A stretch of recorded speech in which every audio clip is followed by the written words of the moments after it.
This is the Greek Word of the Day with James Gregory. Welcome to the Greek Word of the Day. We have a good one for you today. I'm so excited about it. But first, a quick moment of silence. The Warriors who could not get 3 back-to-back championships.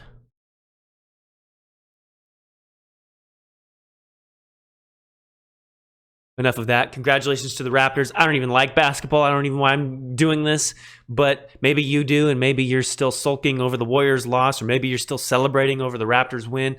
Whatever. It is what it is. Ala Madrid, keep that blue flag flying high, and Forza Inter. Anyways, I digress. Today's Greek word is psyche. Psyche. Now, if you use Erasmian pronunciation, I believe you would say something like suke or something like that. But this is the word for psyche in English. Okay? Same word. It's Greek.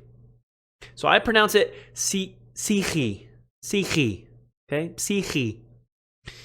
It means soul, life, self. All right? The genitive is psychis. It is feminine, using E, the definite article. Okay? Quick note from BDAG here. This is important. It is often impossible to draw hard and fast lines in the use of this multivalent word. Generally, it is used in reference to dematerialized existence or being. But apart from other data, the fact that psyche is also a dog's name suggests that the primary component is not metaphysical. Okay?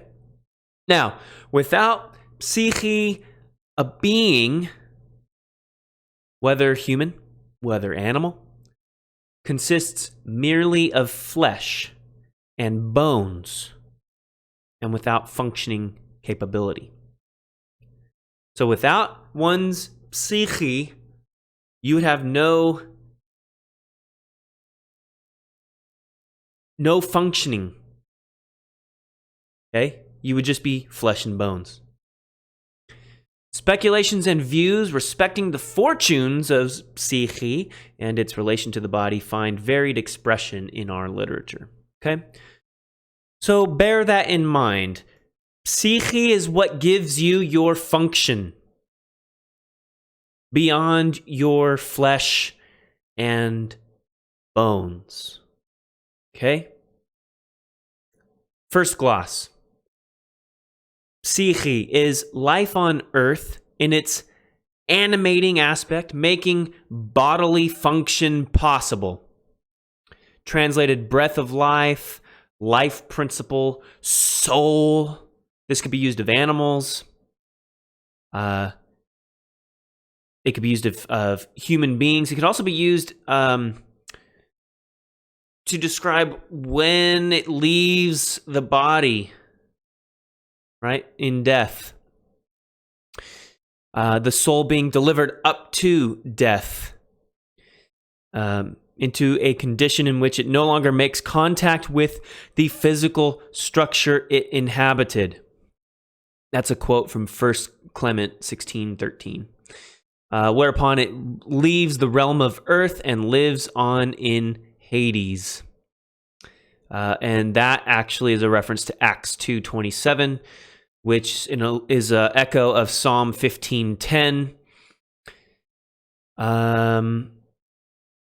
Or some other place outside the earth, Revelation 6:9, Revelation 24. So there's that aspect. Then the condition of being alive. This is earthly life. That's how you might translate psyche, earthly life, or life itself, okay? So it's not just about one's spiritual life. It's actually about earthly life, living, the condition of being alive, okay? It's also that which possesses life, a living creature, right? We talk about souls on board of a ship or souls on board of an airplane, right? It's that which possesses life. These are people who possess life. They're living beings.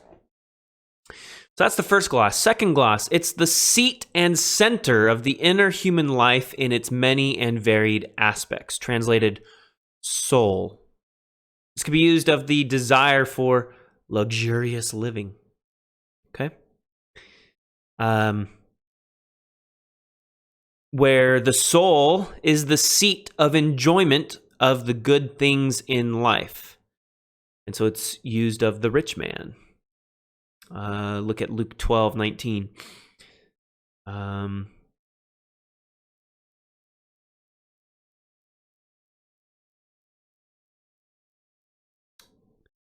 see. It could be used of evil desires. That's a quote from 2 Clement 16:2, 2 Clement 17:7. It can be used of feelings and emotions. Let's see, any quick examples here? Hearts being full of love. It's your soul.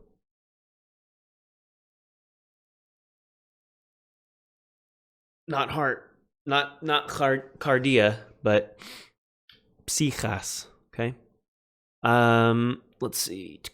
Any other examples? It is also said of God in the anthropomorphic manner of expression used by the Old Testament.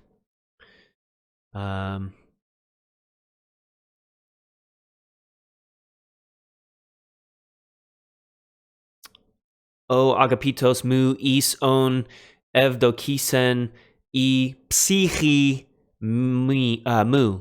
Matthew 12:18. If I remember correctly, that's this is my beloved in whom I am well pleased. That's the quote. But in whom my soul is well pleased. So this is an anthropomorphic usage of it to describe feelings and emotions. Okay?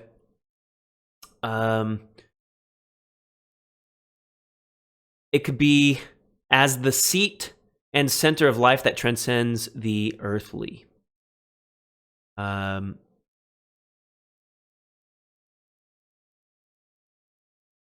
So the soul, or psyche, as a result, can receive divine salvation. Be saved, you and your soul. That's a quote from what? Bagraphone.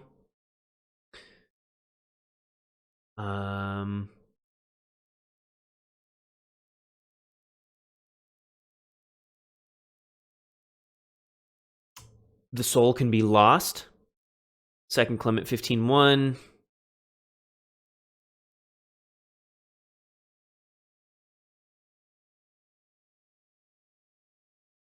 Humans cannot injure it, but God can hand it over to destruction. Matthew 10:28.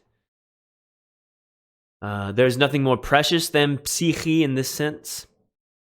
It stands in contrast to the body, soma, insofar as that is sarx, flesh.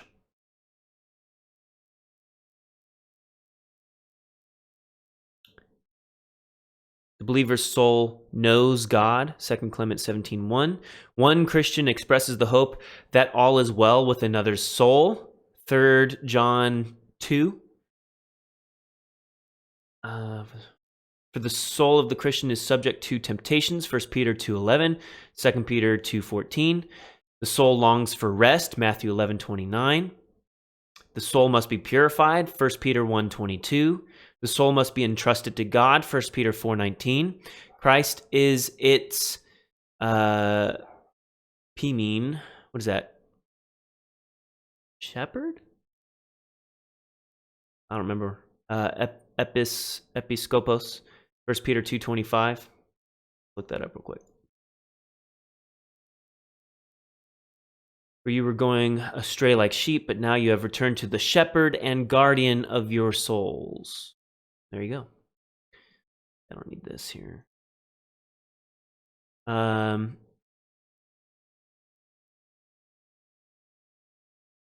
apostles and congregational leaders are concerned about the souls of the believers. 2 Corinthians 12:15. The Christian hope is called the anchor of the soul. That's what is that? Hebrews 6:19.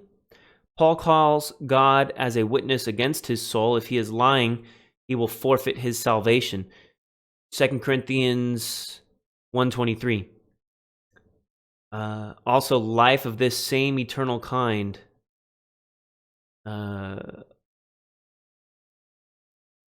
Ti sesthi tas psychas imon. You will gain real life for yourselves. Luke 21:19. Now, since the soul is the center of both the earthly and the transcendent life, persons can find themselves facing the question concerning the wish to ensure it for themselves. Mark 8:35, comparing Matthew 10:39, 16:25, Luke 9:24, Luke 17:33, John 12:25. The contrast between the psyche and the apolese is found in Matthew 10:39. Those who find their life will lose it, and those who lose their life for my sake will find it.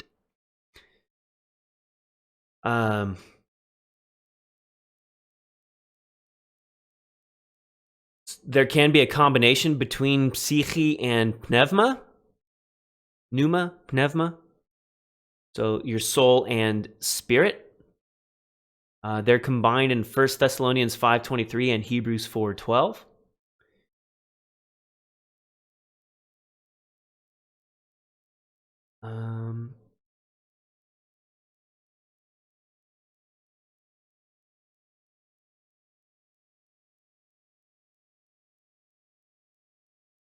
Revelation 18:13 has a different kind of combination, where psychas is combined with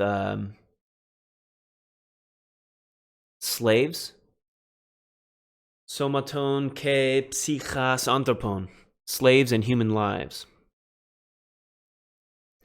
In various Semitic languages, the reflexive relationship is paraphrased with nephesh, life, soul.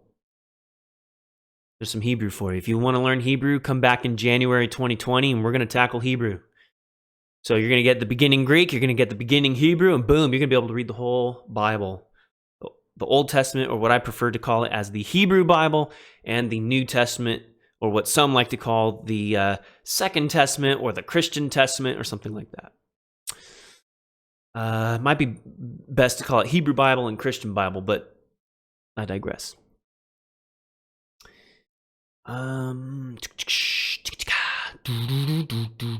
Okay, a third gloss. It's an entity with personhood. So you just translate it person. This is the extension of the second one. Pasa psyche. Rather than translating that every soul, you just translated everyone. The plural is persons, pairing our expression number of souls.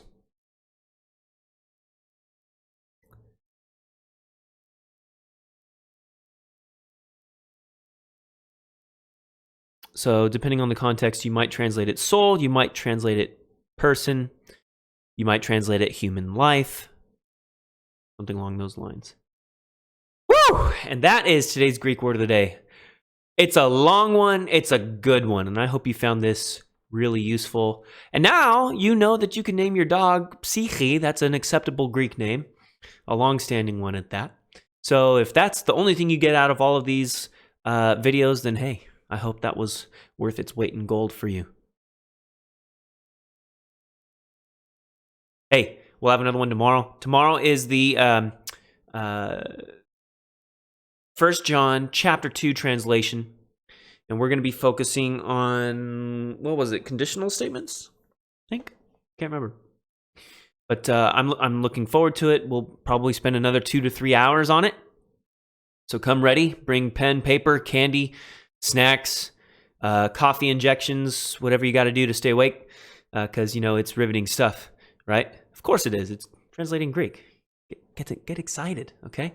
But that'll be tomorrow, and then I'll also be streaming some video games tomorrow afternoon and Sunday afternoon. So if you want to come hang out, some Rocket League and PUBG, that'd be cool too.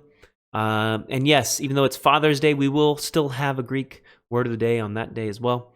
So stick around, have some fun. I hope you're enjoying the material, and come back again tomorrow. We'll see you then. Bye-bye.